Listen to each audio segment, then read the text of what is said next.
Summer holidays வந்தாச்சு நம்ம GT Holidays வந்தாச்சு. GT Holidays, South India's #1 travel brand.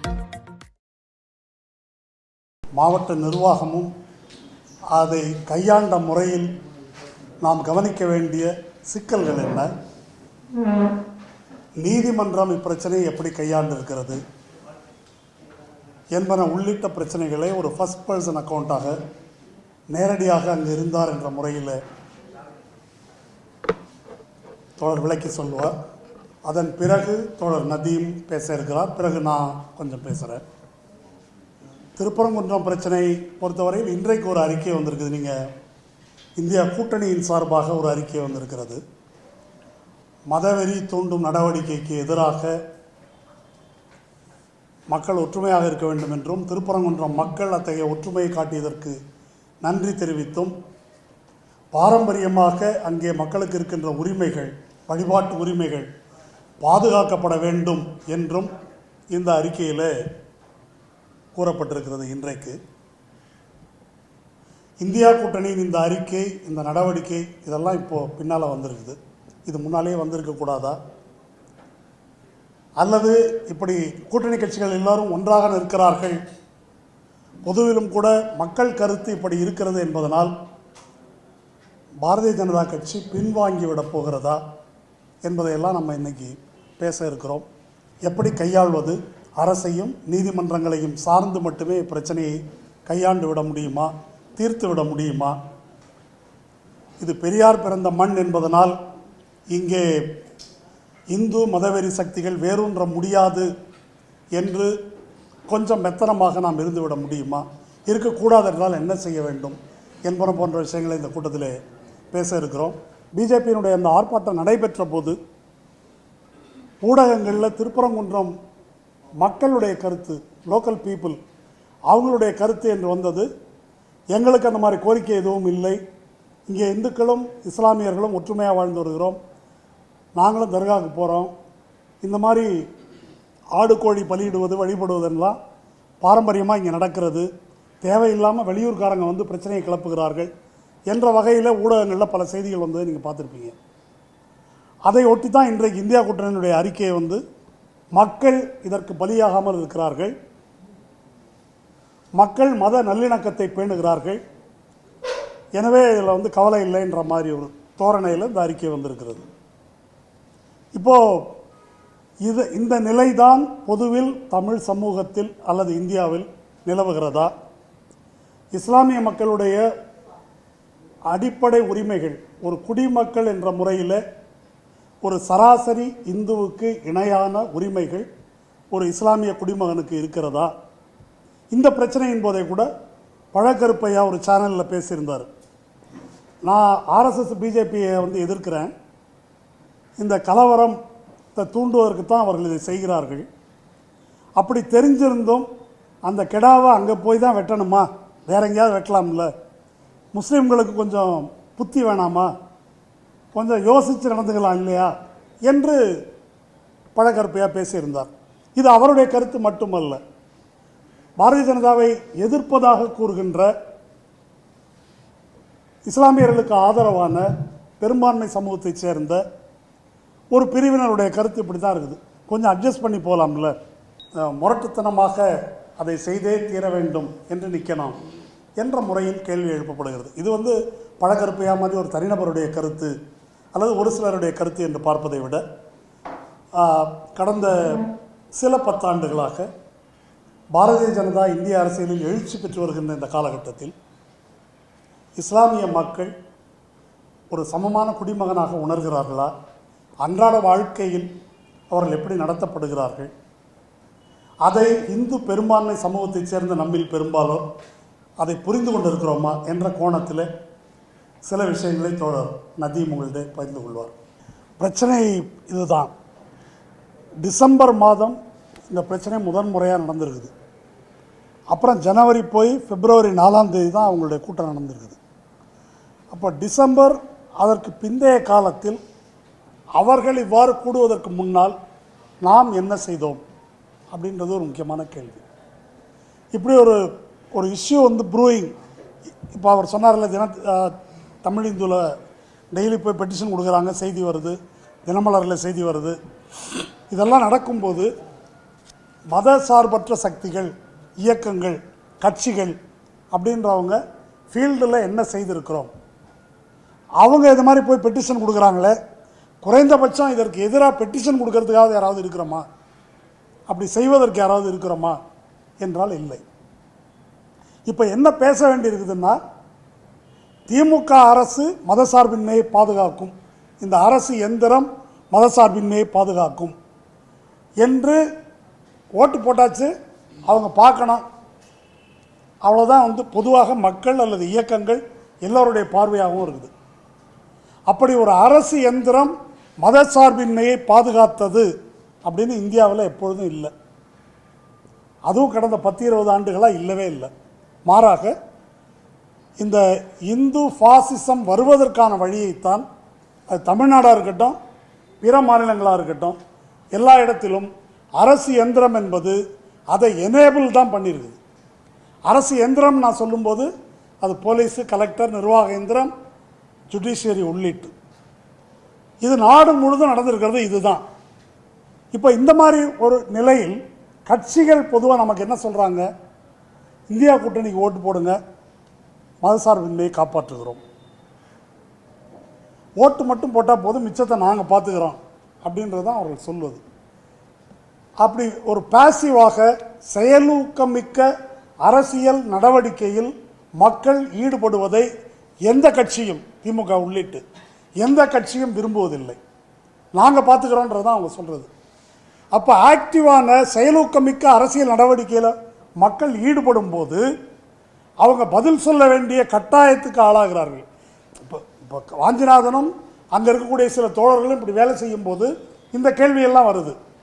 இந்த மாதிரியான ஒரு விழிப்புணர்வு பரவலாக தமிழ் சமூகத்தில் இருந்தால் இந்த திமுக அரசு இதையெல்லாம் செய்திருக்க முடியுமா என்பதுதான் கேள்வி. இதெல்லாம் நடந்திருக்கிறதே, இவ்வளவு கூட்டணி கட்சிகள் இருக்கிறாங்க, இவ்வளவு திராவிடர் இயக்கங்கள் இருக்குது, பிற அமைப்புகள் இருக்குது. யார் இந்த கேள்வியை எழுப்பினார்கள்? ஏன் எழுப்பவில்லை? அவங்க ஏதோ திமுகவோட அட்ஜஸ்ட் பண்ணிட்டு இருக்கிறாங்க, அதனால எழுப்பவில்லை என்று நான் குற்றம் சாட்டல.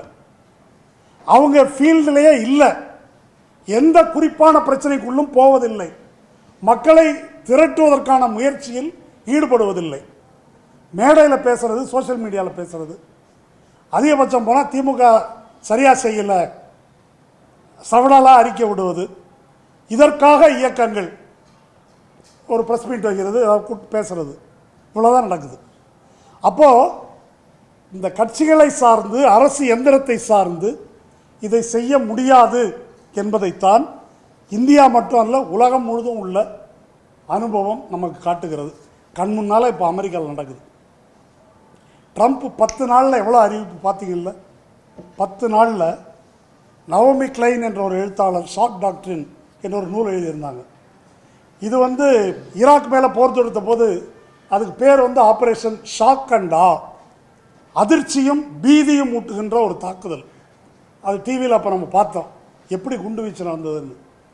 இப்போ ட்ரம்ப் வந்த 10 நாளில் அப்படி குண்டு வீச்சு போல காசாவை அமெரிக்கா எடுத்துக்கொள்ளும், கிரீன்லாந்தை அமெரிக்கா எடுத்துக்கொள்ளும், அப்புறம் கனடாவை 51வது மாநிலமாக்கும், மெக்சிகோ வளைகுடாவுக்கு வேறு பேர் மாற்றுவோம், பனாமா கேனாலை நாங்கள் எடுத்துக்குவோம், 25% டாக்ஸ் போடுவோம், வெளிநாட்டிலிருந்து குடியேறியவர்களெல்லாம், சட்டவிரோத குடியேறிகளை எல்லாம் கை காலில் விலங்கு போட்டு வெளியேற்றுவோம். எவ்வளவு இது எல்லாத்துக்கும் சிகரம் வைத்தார் போல சென்ற தேர்தலின் போது தோற்று போன ட்ரம்ப் தான் ஜெயிச்சாரு என்று சொல்லி அவருடைய கட்சியைச் சேர்ந்த பாசிஸ்ட் காலிகள் கேபிட்டல் ஹில் என்ற கட்டடத்துக்கு உள்ள பூந்து மரணம் விளைவிக்கும் அளவுக்கு அங்கே வன்முறை தாக்குதல் நடத்தினாங்க. அத்தனை பேர் மேலேயும் செடிஷன் கேஸு, கிரிமினல் கேஸு அந்த கும்பல் மீது. அத்தனை பேருக்கும் பொது மன்னிப்பு வழங்குவேன் அப்படின்னு தேர்தல் வாக்குறுதி கொடுத்து பொது மன்னிப்பு வழங்கினார். ட்ரம்ப் ரேப் கேஸில் கன்விக்டட் ஃபெலான், அவர் தான் நீதிபதி, அவர் தான் ஜனாதிபதி, அதிபர். இப்போ இதுக்கு பொருள் என்ன? மக்கள் ஒரு அதிர்ச்சி அடைந்த நிலையில் இருக்கிறாங்க. அடுத்தடுத்து இன்னைக்கு ஒன்று, நாளைக்கு ஒன்று, நாளைக்கு ஒன்று, அடுத்தடுத்து வருது. மோடி செய்வதை போல தான். இதை எதிர்கொள்ள முடியாமல் குறைந்தபட்சம் அமெரிக்காவிலாவது ஆங்காங்கே சில ஆர்ப்பாட்டங்கள் நடக்குது. ஜனநாயக கட்சியை பொறுத்த வரைக்கும் பார்த்துட்டு உட்காந்துருக்குறாங்க. அங்கே நம்ம ஊரை போல இல்லாமல் கொஞ்சம் மீடியாவில் பேசுகிறாங்க. ஆனால் இப்படி ஒரு பாசிஸ்ட் தாக்குதலை எதிர்கொள்ளக்கூடிய மக்கள் இயக்கம் என்பது இல்லை. அது இந்தியாவிலும் இல்லை, அமெரிக்காவிலும் இல்லை. இது ஒரு சீரியஸான பிரச்சனை. அப்படி ஒரு இயக்கம் இல்லாமல் இதனுடைய விளைவு என்ன அப்படின்னு சொன்னாக்கா, இந்த அதிர்ச்சிக்கு பணிந்து போகிறது தான். பணியாமல் இருக்கிற ஒரே ஒரு இடம், உலகத்தில் ஒரு இடம் நம்ம பார்க்குறது பாலஸ்தீன். எவ்வளவு ஒரு கொடூரமான தாக்குதல் நடத்தப்பட்டு இவ்வளவு பெரிய பேரழிவு ஏற்படுத்தப்பட்ட பிறகும் மக்கள் உறுதியாக நிற்கிறாங்க. ஆனால் எல்லா இடங்களும் அப்படி இல்லை. இப்போ தோழர் அப்படி பேசும்போது சொன்னாங்க, ராமசீனிவாசன் பலி கொடுக்கறதுக்கு, உயிர் பலி கொடுத்து வழிபாட்டுக்கு இந்துக்களும் தானே போகிறாங்கன்னா முட்டாளுங்க. அப்போ அப்படி இப்போ இந்த வழிபாட்டு முறை குலதெய்வத்துக்கு பலி கொடுக்காதவர்கள் தமிழ்நாட்டில் மெஜாரிட்டி நான் பிராமின் கம்யூனிட்டிஸ் கிட்ட குலதெய்வத்துக்கு பலியிடுகின்ற ஆடோ கோழியோ பலியிடுகின்ற பழக்கம் இருக்குது. ஒரு சேனலில் உட்காந்து முட்டாளுங்க எல்லாரும் அப்படின்னு அந்த தைரியமாக எப்படி பேச முடிகிறது? இது முஸ்லீமை இழிவுபடுத்தும் பிரச்சனை அல்ல. ஒரு என்டையர் நான் பிராமின் கம்யூனிட்டியை எல்லாம் முட்டா பசங்க அப்படின்னு எப்படி பேச முடிகிறது? அப்போ இந்த சமூகம் எப்படி இருக்கிறது? தோழர் அரசை பற்றி பேசினார். சொசைட்டி எப்படி இருக்குது? கொஞ்ச நாளாக சமூக ஊடகங்களில் இந்த ஈரோடு தேர்தலை ஒட்டி என்ன விவாதம்? சீமான் பெரியாரை தரக்குறைவாக பேசுகிறாரு, பொய்யா பேசுகிறார், அவதூறாக பேசுகிறாரு, இழிவாக பேசுகிறார். ஆனால் எந்த ஒரு இடத்துலையாவது பத்திரிகையாளர்கள் என்னையா அப்படி பேசுகிற அப்படின்னு எந்த ஒரு இடத்துலையா கேட்டாங்களா? ஏன் கேட்கல? கேட்டிருக்க முடியாதா? கேட்டால் என்ன ஆயிருக்கும்? கேட்கவில்லை என்பது ஒன்று. அதுவும் ராமசீனிவாசன் போன்றவர்கள் முட்டாள் அப்படின்னு பேசினாங்க, அதற்கு எதிர்வினை இல்லை. இது ரெண்டும் வேற வேற விஷயம் இல்லை. பெரியாரை காப்பாற்றுவதற்கு தனியாக ஒரு போராட்டம், நான் பிராமின்களுடைய பண்பாடு வழிபாட்டு உரிமையை காப்பாற்றுவதற்கு தனியாக ஒரு போராட்டம் கிடையாது. ரெண்டும் ஒன்று தான். அதை கேட்பதற்கு இல்லை என்றால் இதை கேட்பதற்குமான சொரணையும் சமூகத்தில் இல்லை. இது புதுசு இல்லை. 2001 ஜெயலலிதா ஆட்சிக்கு 2002 நினைக்கிறேன், ஆடு கோழி பலியிடுவதற்கு தடை சட்டம் கொண்டு வந்தாங்க. மதமாற்ற தடை சட்டமும் கொண்டு வந்தாங்க. இந்தியாவிலேயே முதல் முறையாக ஆடு கோழி பலியிடுவதற்கு தடை சட்டம் கொண்டு வந்தப்போ அதை எதிர்த்து போராட்டம் நடைபெற்றதா? அதுக்கப்புறம் வந்த நாடாளுமன்ற தேர்தலில் ஜெயலலிதா தோல்வியடைந்தார்ன்றது வேற. ஆனால் ஒரு ஆண்ட சாதி பெருமை பேசுபவர்கள், பாண்டி கோயிலில் மற்ற இடங்களில் பலி கொடுப்பவர்கள், அவங்க யாராவது மீறி போய் வெட்டினாங்களா? நூற்றுக்கணக்கான இடங்களில் அப்படி பிரச்சனை நடந்ததா? நடக்கலை. எனக்கு தெரிஞ்சு அப்போ நான் மக்கள் கழகத்தில் செயல்பட்ட போது அப்படி திருச்சியில் பார்ப்பனமயமாக்கப்பட்டு கும்பாபிஷேகம் நடத்திய ஒரு நாட்டார் தெய்வ கோயில் வாசலில் கும்பாபிஷேகம் முடிஞ்ச மறுநாள் வாசலில் போய் ஒரு கிடாவை வெட்டினோம். வெட்டி அது கேஸ் ஆச்சு, கைதானோம். ஆனால் இந்த போராட்டத்தை ஏன் பக்தர்கள் செய்யவில்லை, ஏன் பலரும் செய்யவில்லை? இது 2002 நடந்தது. தேர்தலில் அதிருப்தி காரணமாக தோத்தாங்க அப்படின்றதுனால அதை ரிவர்ஸ் பண்ணிக்கிட்டாங்க, நாடாளுமன்ற தேர்தலில் தோற்றதுனால. ஆனால் இந்த 20 ஆண்டுகளில் நம்முடைய சொரணை என்பது வளர்ச்சி அடைஞ்சிருக்குதா, குறைஞ்சிக்கிட்டு வருதா? இப்போ அவர் நதியும் பேசும்போது பார்ப்பனர் அல்லாதார் என்ற செக்மெண்ட்டுக்குள்ளே முஸ்லீம்கள் வராங்களா இல்லையா என்ற கேள்வி எழுப்பினார். இந்த நான் பிராமின் கான்சியஸ்னஸ் அல்லது திராவிட உணர்ச்சி அல்லது தமிழ் உணர்ச்சி என்பது என்ன நிலையில் இருக்கிறது? அதுக்கு நிறைய பெரிய வேறுபாடு வேணாம். முருகனை சுப்பிரமணியன் ஆக்குனதை பற்றி சொன்னார். இப்போ வயலூர் முருகன் கோயிலில் நான் பிராமின் உள்ளே வரக்கூடாது. 2 நான் பிராமின் அர்ச்சகர்கள் 2021 ஆகஸ்ட் 14 நியமிக்கப்பட்டதிலிருந்து இன்று வரை கருவறைக்குள் அனுமதிக்கப்படவில்லை. இன்று வரை ஒரே ஒரு நாள் அங்கே உள்ள தோழர்களை வைத்து ஒரு போராட்டம் நடத்தி போலீஸ் எல்லாம் ஒரு நாள் மட்டும் உள்ளே போனாங்க. உடனே அங்கே பார்ப்பன அர்ச்சகர்கள் கூக்குரல் இட்டார்கள். அந்த 2 பேரையும் வேலை நீக்கம் செய்யணும் அப்படின்னு அங்கே இருக்கிற அர்ச்சகர்களுடைய சொந்தக்காரங்க பெட்டிஷன் போட்டாங்க. அந்த பெட்டிஷனை விசாரித்து நீதிபதி GR சாமிநாதன் வேலை நீக்கம் செய்யணும், நீக்கிவிட்டு இவர்களை நியமிக்க வேண்டும் என்றே உத்தரவு போட்டார். இந்த 4 ஆண்டுகளாக அந்த 2 பார்ப்பனர் அல்லாத அர்ச்சகர்கள் கருவறைக்குள் நுழைய முடியவில்லை என்பதை எத்தனை முறை பேசியிருப்போம், எத்தனை ஊடகங்களில் பேசியிருப்போம், எத்தனை முறை அரசின் கவனத்துக்கு கொண்டு வந்திருப்போம். பல முறை சேகர்பாபு அங்கே போயிட்டு வந்திருக்காரு. இப்போ போன மாதம் போனார். போன மாதம் சேகர்பாபு குடும்பத்தாரோடு விஜயம். இந்த வயலூரில் இப்போ குடமுழுக்கு நடக்க போகுது, அதை பார்க்குறதுக்கு போயிருக்காரு. கருவறைக்குள்ளே நின்று பூஜை செய்கிறது யார் தெரியுமா? அப்பாயின்மெண்ட்டே இல்லாத அங்கே இருக்கிற அர்ச்சகருடைய சொந்தக்காரன். என்கிட்ட ஃபோட்டோ எவிடன்ஸ் இருக்குது. அமைச்சர் இதை எதையுமே கண்டுக்கல. பார்ப்பனர் அல்லாத அர்ச்சகர்களுக்கு என்ன கதி என்பதை பற்றி அவர் எப்பவும் கண்டுக்கிறது இல்லை, கேட்கறதும் இல்லை. அவருக்கு தெரியும். நமக்கு சாதாரணமாக வாழ்க்கையில் ஒரு அனுபவம் இருக்குது. ஒரு அப்பர் காஸ்ட் பையனை ஒரு பட்டியல் சமூகத்து அல்லது எம்பிசி கம்யூனிட்டி சேர்ந்த பெண் கல்யாணம் பண்ணுதுன்னா அந்த குடும்பத்தில் போய் அந்த பெண் எத்தகைய அவமானங்களை எல்லாம் சந்திக்க வேண்டி இருக்கும் அப்படின்றது நம்ம எல்லாருக்கும் தெரிஞ்ச விஷயம். இப்போ ஒரு 20-30 பார்ப்பன அர்ச்சகர்கள் இருக்கிற இடத்துல ஒரே ஒரு நான் பிராமின் அர்ச்சகர் அல்லது 2 நான் பிராமின் அர்ச்சகர் அவங்கள கொண்டு போய் நியமிக்கும் போது அவர்கள் எத்தகைய அவமதிப்புகளை சந்திக்க வேண்டியிருக்கும் என்பது ஒரு அரசுக்கு புரியலை அப்படின்னு சொன்னால், ஒரு அமைச்சருக்கு புரியலைன்னு சொன்னால், அதை எடுத்து சொன்னாலும் கேட்கலன்னா அதை எப்படி புரிந்து கொள்வது? இது அரசு. அங்கே இருக்கக்கூடிய மக்களுக்கும் தெரியும், சுற்றி இருக்கிற கடைக்காரங்களுக்கு தெரியும். சொல்லப்போனால் அமைச்சர் வராது, அவர் கண்ணில் படக்கூடாது அப்படின்னு கோயிலே ஒரு ஓரமாக இவங்க 2 பேரையும் ஒதுக்கி விட்டுருக்காங்க. இதெல்லாம் நடந்தது. அப்போ இந்த நான் பிராமின் இப்போ இந்த வயலூர் இந்த பக்கம் வச்சுங்க, இந்த பக்கம் திருப்பரங்குன்றத்தை வச்சுங்க. இப்போ அந்த நான் பிராமினுக்கு என்ன நடந்ததோ அதுதான் இஸ்லாமியர்கள் உள்ளடங்கிய நான் பிராமின்ஸுக்கு திருப்பரங்குன்றத்தில் நடக்குது. அங்கே நான் பிராமின் தீட்டு, இங்கே நான்வெஜ் தீட்டு. என்ன வித்தியாசம்? ரெண்டும் ஒன்று தான். நான்வெஜ் தீட்டு என்பதும் நான் பிராமின் தீட்டு என்பதற்கு எந்த வேறுபாடும் அடிப்படையில் கிடையாது. அதுதான் இங்கே அமலாகிறது. அதனால் இப்போ பிரச்சனை என்ன அப்படின்னு சொன்னாக்கா, இப்படி இழிவுபடுத்தப்படுவதற்கு நிறைய உதாரணம் சொல்லலாம். எல்லாருக்கும் தெரிஞ்ச ஒரு எளிய உதாரணம் சொல்கிறேன்.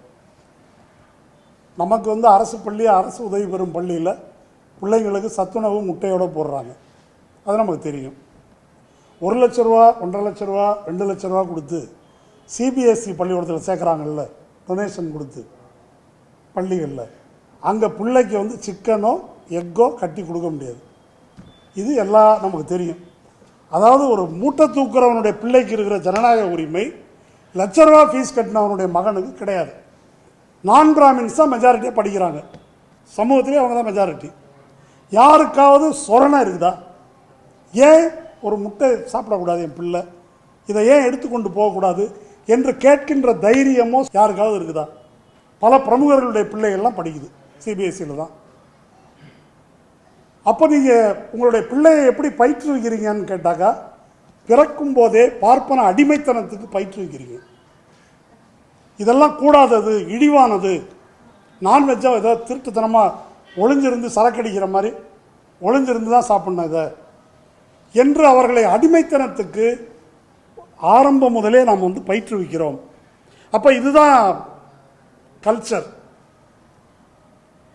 அப்போ இந்த மாதிரி ஒரு பண்பாடு நம்மக்கிட்ட நிலவுது அப்படின்னு சொன்னால், இப்போ நம்ம முஸ்லீம்களுக்கு அநீதி நடந்ததுக்கு போராடுறதெல்லாம் இருக்கட்டும், நான் பிராமின் கம்யூனிட்டிஸ் தங்களுக்கு இழைக்கப்படுகின்ற அவமானத்தை எந்த அளவுக்கு உணர்கிறோம்? நான் பிராமின் கம்யூனிட்டின்னு சொல்லும்போது எல்லா கட்சிகளையும் சேர்த்து தான் சொல்கிறேன், எல்லா பிரமுகர்களையும் சேர்த்து தான் சொல்கிறேன். அப்போ இதை நாம் கண்டுக்கலை என்பதனுடைய பொருள், அதனுடைய தொடர்ச்சி என்ன அப்படின்னு கேட்டால், அதுதான் இஸ்லாமியர்களுக்கு நிகழ்கின்ற அவர்கள் மீதான தாக்குதலை சொரணை இல்லாமல் வேடிக்கை பார்ப்பது நடக்குது. திராவிட இயக்கத்தினுடைய மிக முக்கியமான கான்ட்ரிபியூஷன் என்ன? இப்போ வட இந்தியாவில் இந்து முஸ்லீம் கலவரம் நடக்குது, தமிழ்நாட்டில் நடக்க மாட்டேங்குது. பெரியார் பணியாற்றினார். பெரியார் என்னையா பணியாற்றினார்? பெரியார் பணியாற்றியதனுடைய சாரம் என்ன? சாரம் என்னன்னா, நான் பிராமின் பார்ப்பனர் அல்லாதார் என்ற வரையறைக்குள் இஸ்லாமியர்களையும் கிறிஸ்தவர்களையும் அவர் உள்ளே கொண்டு வந்தார். வெறும் இந்து என்று சொல்லப்படும் இந்த வரையறைக்குள்ளே இருப்பவர்கள் மட்டுமல்ல, இஸ்லாமியர்களும் கிறிஸ்தவர்களும் கூட பார்ப்பனர் அல்லாதார் என்ற கேட்டகரியில் வர்றவங்க. அதை ஏன் அல்லாதார்னு சொல்லணும்னா, நாம் திராவிடர்கள் எப்படியும் அவங்கள இதுக்குள்ளே கொண்டு வந்தார். அப்போ இந்து முஸ்லீம் என்று வட இந்தியாவில் எதிர்நிலைப்படுத்த முடிந்ததைப் போல தமிழ்நாட்டில் அதை செய்ய முடியல. தமிழ்நாட்டில் பிராமின் நான் பிராமின்ற கேட்டகரிக்குள்ளே இவங்களும் வந்துட்டாங்க. அவர் தோழர் சொன்னது போல இஸ்லாம் என்பது ஒரு திராவிட மதம், திராவிட மார்க்கம், அதை சேர்ந்தது. ஏனென்றால் அது ஏற்றத்தாழ்வை மறுக்கிறது. திராவிடம் என்பது ஏற்றத்தாழ்வை ஏற்காதது. இஸ்லாமை பற்றி மற்ற விமர்சனங்கள் இருக்கலாம், ஆனால் பிறப்பால் ஏற்றத்தாழ்வு என்பதை அது மறுக்கிறது என்பதிலிருந்து அதை அப்படி ஐடென்டிஃபை பண்ணிக்கிட்டாரு. அப்போது இந்த தமிழ் பண்பாடு இன்னைக்கு கூட பேராசிரியர் VRS பேட்டி கொடுத்துருக்காரு. பலி கொடுக்கறது தான் உயிர் பலி கொடுத்து வழிபடுவது தமிழ் பண்பாட்டு மரபு அப்படின்னு விகடனில் பேட்டி கொடுத்துருக்காரு.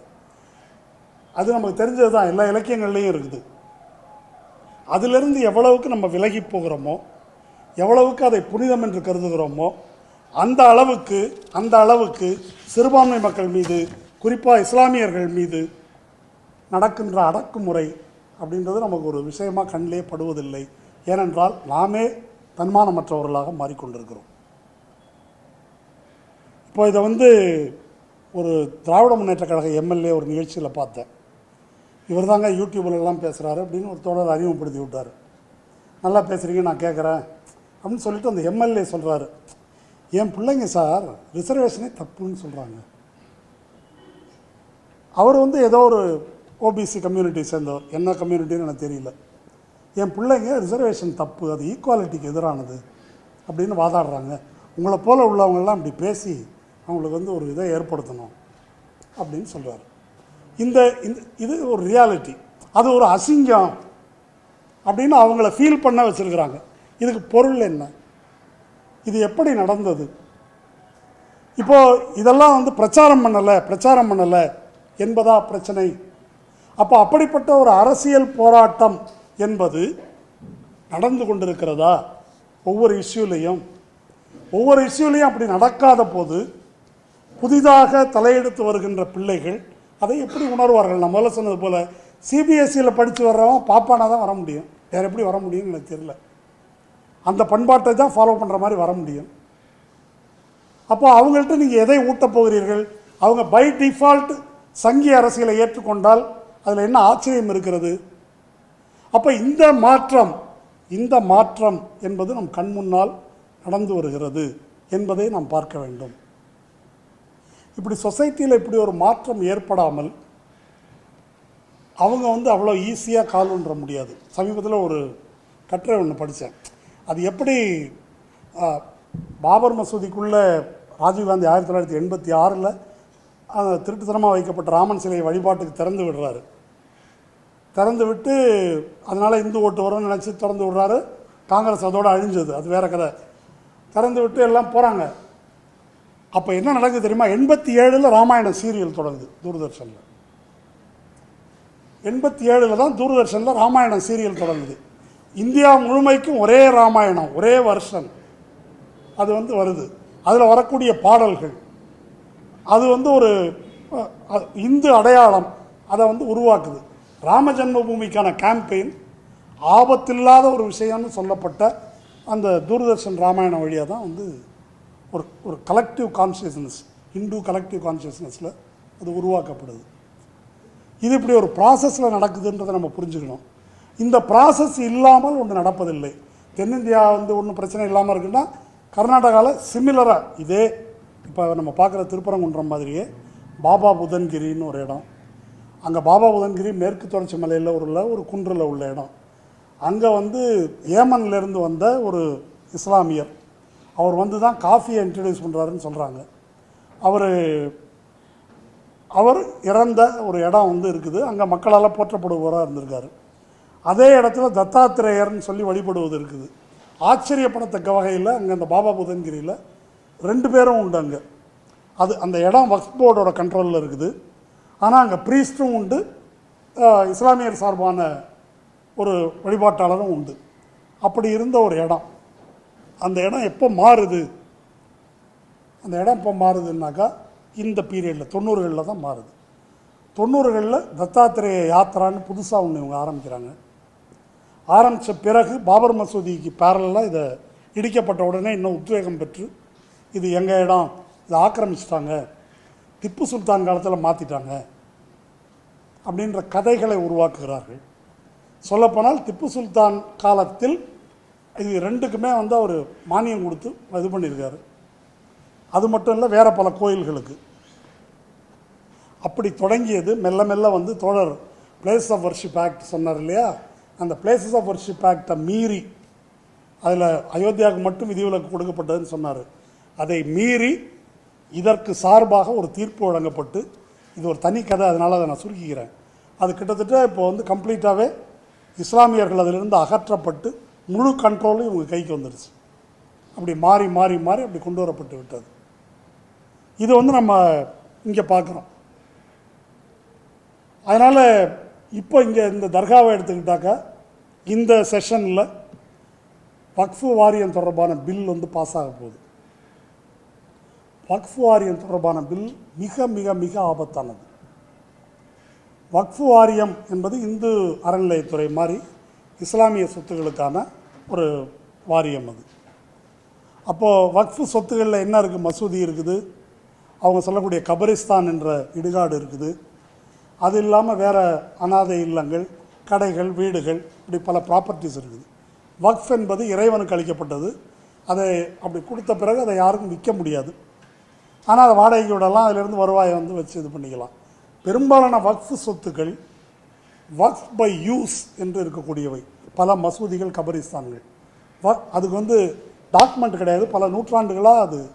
இப்போ இதை எடுத்துக்கிட்டிங்கன்னாக்கா, ஒருவேளை நீங்கள் பாருங்களேன், இந்த 1923 கேஸ் வரலைன்னு வச்சுங்க, திருப்பரங்குன்றத்துக்கு அப்படி ஒரு கேஸ் நடந்து இது வரல அப்படின்னா இங்கே என்ன ரெக்கார்டு இருக்கும்?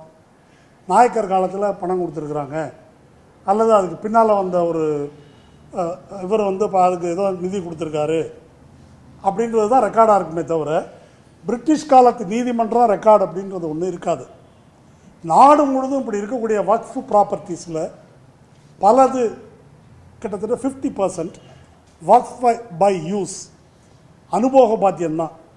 இப்போ இந்த அனுபவ பாத்தியம் உள்ள இடங்களில் ஒரு வில்லங்கம் ஆட்சேபனை எழுப்பப்பட்டால் அதை வந்து ரிவ்யூ பண்ணலாம் கலெக்டர் என்று திருத்தம் கொண்டு வராங்க. இப்போ இந்த திருப்பரங்குன்றம் பிரச்சனையாக இருக்கட்டும், அயோத்தியா பிரச்சனையாக இருக்கட்டும், அதை வந்து ஒரு உள்ளூர் பிரச்சனையாக நாம் பார்க்கக்கூடாது. ரொம்ப முக்கியம். அது திரும்ப திரும்ப இன்றைக்கி இந்தியா கூட்டணி அறிக்கையெல்லாம் உள்ளூர் மக்கள் ரொம்ப பிரமாதமாக இருக்காங்க, சூப்பராக இருக்காங்க, ஒன்றும் பிரச்சனை இல்லை. இதை போல் முட்டாள்தனம் வேறு எதுவும் இல்லை. அயோத்தியாவில் நம்ம பல பேருக்கு வந்து அந்த பீரியடில் இருந்தவங்களுக்கு தெரியலாம். அயோத்தியில் முதல் இந்த இஷ்யூவை இவங்க தொடங்கும் போது அங்கே ஒரு நாதி கூட ஆதரவு இல்லை பிஜேபிக்கு. உள்ளூர் மக்கள் அதை கண்டுக்கவே இல்லை. பல பேட்டிகள் அப்போ வந்துருக்குது. பல பேட்டிகளில் இது வெளியூர்லேருந்து அவங்க ஏதோ வந்து பண்ணுறாங்க, நாங்கள்லாம் அண்ணன் தம்பியாக தான் இருக்கிறோம், இப்படி பல பேட்டிகள் அயோத்தியாவில் இருக்குது. அந்த அயோத்தியாவில் பாபர் மசூதிக்கு வாசலில் இருந்த ராம் சபுத்ரா என்ற இடத்தின் பூசாரி, அவர் வந்து பிஜேபி விஸ்வ இந்து பரிஷத்தை மிக கடுமையாக கண்டித்து பேட்டி கொடுத்தார். அதன் விளைவு என்ன? கொஞ்ச நாள் அவர் மர்மமாக கொலை செய்யப்பட்டார். அதுக்கப்புறம் அந்த மூமெண்ட்டை வந்து டேக் ஓவர் பண்ணிக்கிட்டாங்க. இப்போ இது என்ன பிரச்சனைன்னு கேட்டால், ஒரு காலகட்டத்துக்கு பிறகு அது வந்து அந்த உள்ளூர் பிரச்சனையாக இருப்பதில்லை, அது ஓவராலாக ஒரு இந்து உணர்வை ஏற்படுத்தக்கூடிய ஒரு பிரச்சனையாக வந்து மாறுது.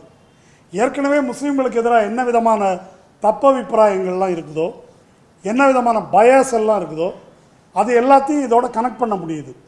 இப்போ வந்து பேசுகிறார்ல, சிக்கந்தர் வந்து கோயிலை இடிக்கிறதுக்கு தான் அங்கே போனான் அப்படின்னு தானே அது ஒரு எச்சர. இதுக்கு என்ன வந்து போய் நான் பேட்டி எடுக்கும்போது, இந்த சிக்கந்தர் எப்போங்க போனார் இன்டர்வியூவில், எவனுக்கு தெரியும்? எதுக்கு தெரியணும்?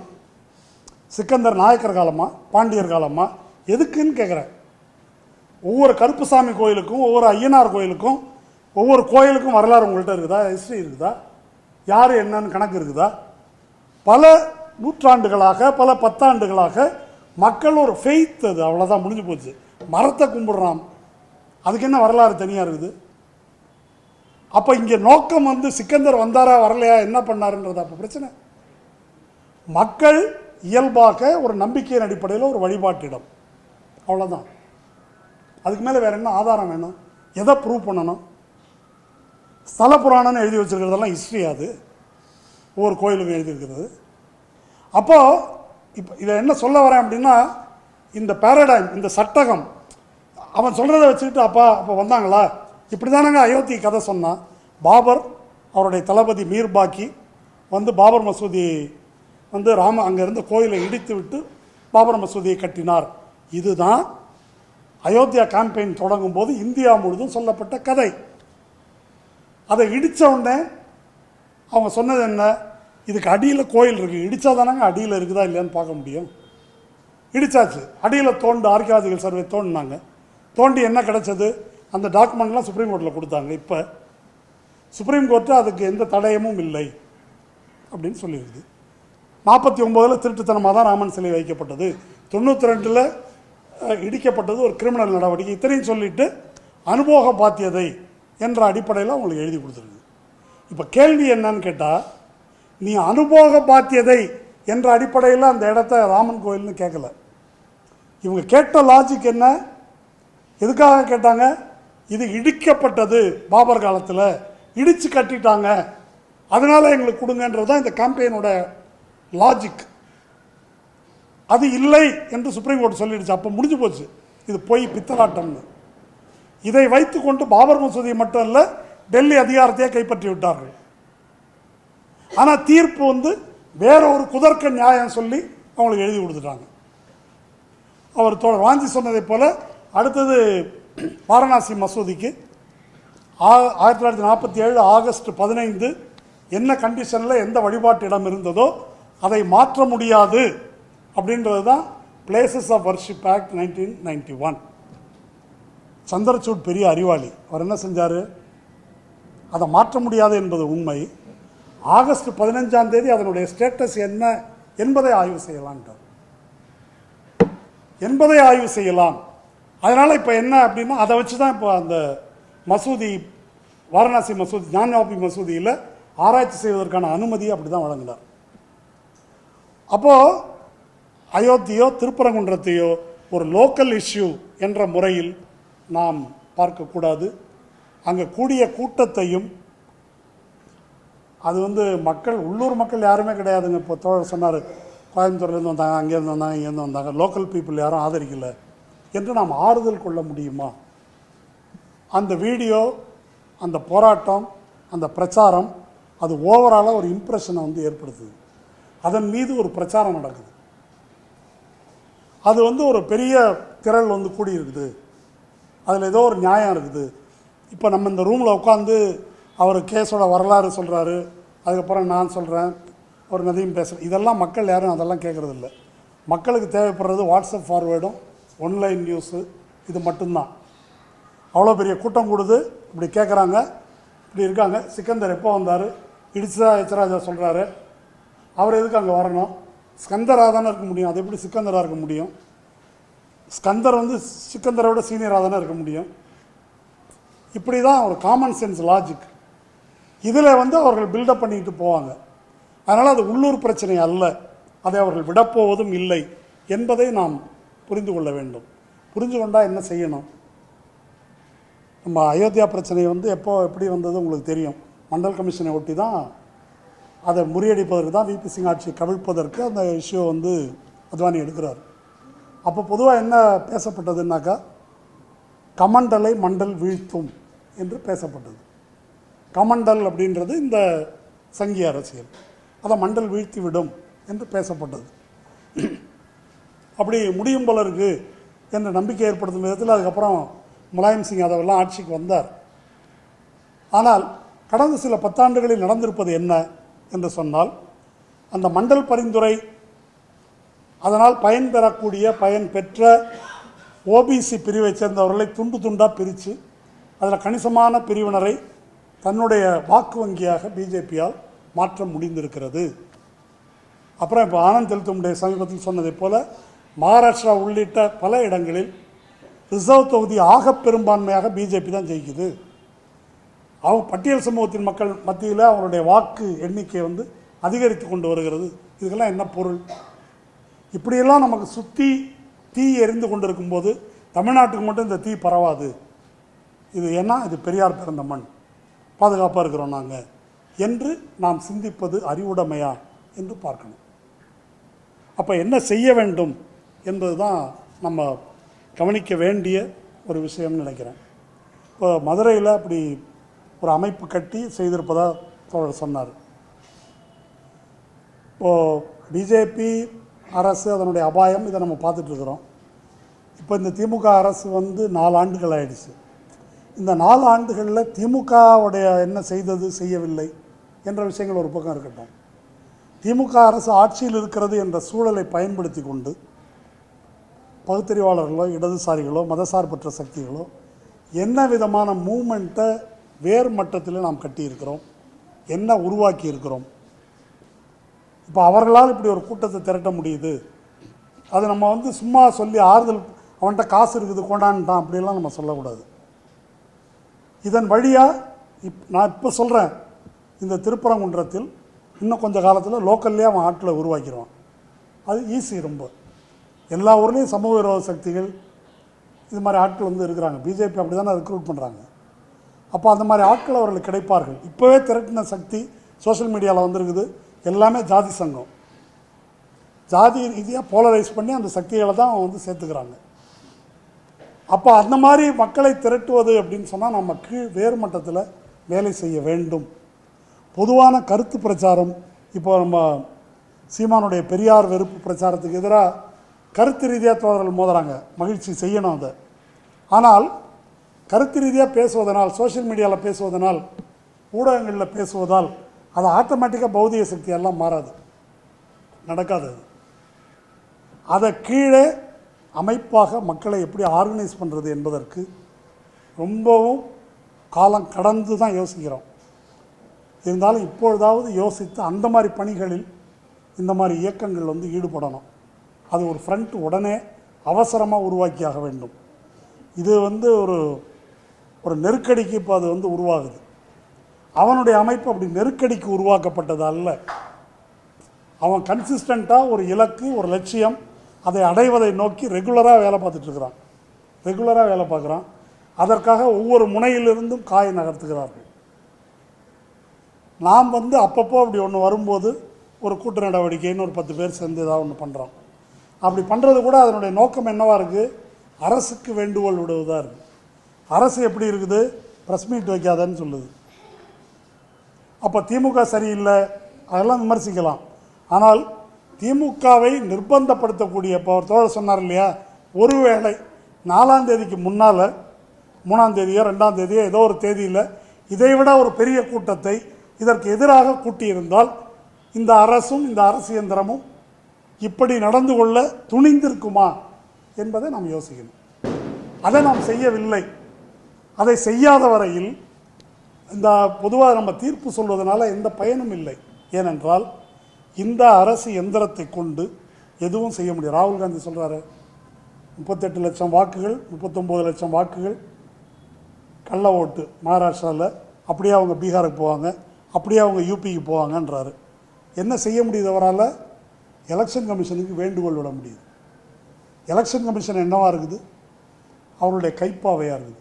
எத்தனை வேண்டுகோள் விட்டாச்சு. இப்போ கொஞ்சம் நினைவை திருப்பி பாருங்கள். 1980களின் பிற்பகுதியில் ரத யாத்திரை தொடங்கியது. அதிலிருந்து இப்போ வரைக்கும் இந்த இந்துத்துவ அரசியலுக்கு எதிரான என்ன மாஸ் மூமெண்ட்டை எதிர்க்கட்சிகள் கட்டியிருக்கிறார்கள்? எந்த இயக்கம் என்ன மாஸ் மூமெண்ட்டை கட்டியிருக்கு? நமக்கு தெரிஞ்ச ஒரே ஒரு மாஸ் மூமெண்ட் விவசாயிகள் இயக்கம் பஞ்சாபில் நடந்தது. அதை தவிர இந்துத்துவத்துக்கு எதிராக எந்த மாஸ் மூமெண்ட்டும் வரல. எல்லாம் போய் கடைசி நிலையில் தான் பாரத் ஜோடோ யாத்ரா அப்படின்னு ஒரு ராகுல் காந்தி ஒன்று போனார். அப்போது ஒரு கவுண்டர் நரேட்டிவ், இதற்கு எதிரான ஒரு அரசியலை முன்வைக்கின்ற எந்த அரசியல் இயக்கத்தையும் எந்த அரசியல் கட்சியும் கட்டவில்லை. நம்ம திரும்ப திரும்ப பதில் சொல்லிக்கிட்டு இருக்கிறோம். நேர்மறையான ஒரு நரேட்டிவ், அதுக்காக மக்களை திரட்டுவது என்பது இல்லை. அப்படி இல்லாத வரையில் நாம் ஒரு அங்குலம் கூட முன்னேற முடியாது. இது தடுத்தாட்டம் அப்படின்றதுல பிரச்சனை தீராது. அவன் அடுத்தடுத்து வேற ஒன்று நம்ம மேலே எரிஞ்சிக்கிட்டே தான் இருக்க போகிறான். எதை தடுப்பது? இது யூஜிசியை தடுக்கிறதா, இல்லை பள்ளிக்கூடத்துக்கு பணம் தரலையா அதை தடுக்கிறதா, கவர்னர் மசோதாவை நிறுத்தியிருக்கிறானே அதை தடுக்கிறதா, திருப்பரங்குன்றத்தை தடுப்பதா, வக்ஃப் பில்லை தடுக்கிறதா, எதை தடுப்பது? எதை தடுத்து ஆடுவது?